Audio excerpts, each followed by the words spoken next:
Hey everyone, happy Friday. I hope you are having a good week. We are actually getting super close to the midpoint of the semester, if you can believe that or not. Technically, that's around the end of next week, so it's going by really quickly. I just wanted to remind you of a few things and get you prepared for the next week. So you should be turning in your proposal planning document this week, and that's a really important document because it outlines for me what you're thinking about doing for your final project. And I've told you before, usually the problem is students need to narrow their topics so that they can study something in depth. So I am giving feedback on those as quickly as possible. I've already given feedback to a lot of people yesterday, and I'm about to work through the next ones that have been turned in already today so that you can get your feedback before you start anything next week. So that's kind of my goal. You want to make sure that you do this right to learn because it is important and because your proposal does need to be approved.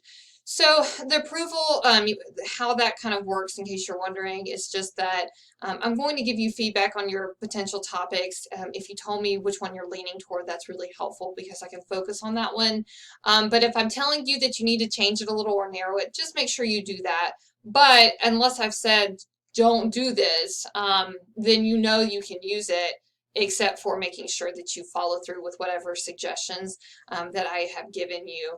So if you're going to change your topic completely and go in another direction, something that's not on your options, just make sure you email me to let me know what you're doing. Again, the point here is to stop you before you get you get too deep into a topic that's just not going to work. So just consider that. Again, think about your major, think about things that you really care about.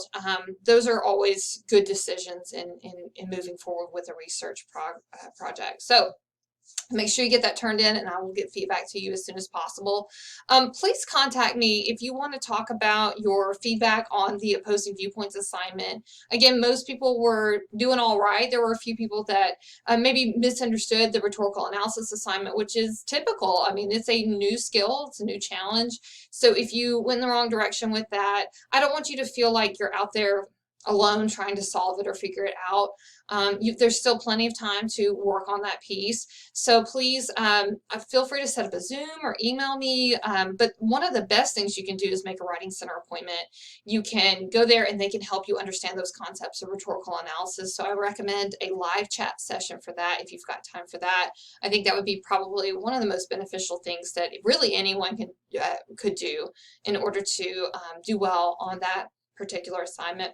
Don't forget too, you can go to the Writing Center for, in fact, we prefer people we say go early, go often, to go to the Writing Center when you're at the beginning stages of a project because they can help you really shape it up and get ready to make sure it's set up well so that you can write it and do a good job writing it when the time comes to do that. All right, so next week, what we're going to be doing is now this is where we really start getting to you having to be responsible and keeping up with the class because the next couple of weeks are going to be you honing your topic, actually reading, because it's going to come across if you have actually read your material and understand the sources you're using, as opposed to just finding something, plucking something out of the abstract and plopping it into your paper. It will show. You will either seem knowledgeable about your topic when you're writing or you won't.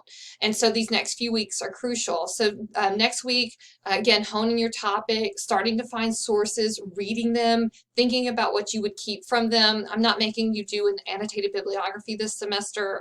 A lot of times I have students do that just because it helps them kind of sort through their sources, but I'm trying not to pile on too much work, so it's you're going to have to do it, but you can do it in your own way.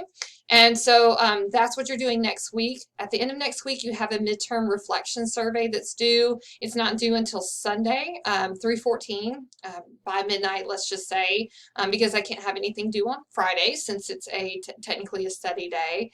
I'll also post your midterm grade on Pipeline, but really what I'm going to do is just notate kind of what you've done, where you are as far as turning in work for the class. So just be aware of that. And then the week after that, you have to turn in for your Right to Learn an outline of some sort for your project. So if you want to kind of look ahead and kind of think about next week and the week after that as kind of being smushed together as one, then I think that's a great idea, because the project now is just going to be you on your own researching and getting ready to write, and then eventually writing. So, all right, have a great weekend.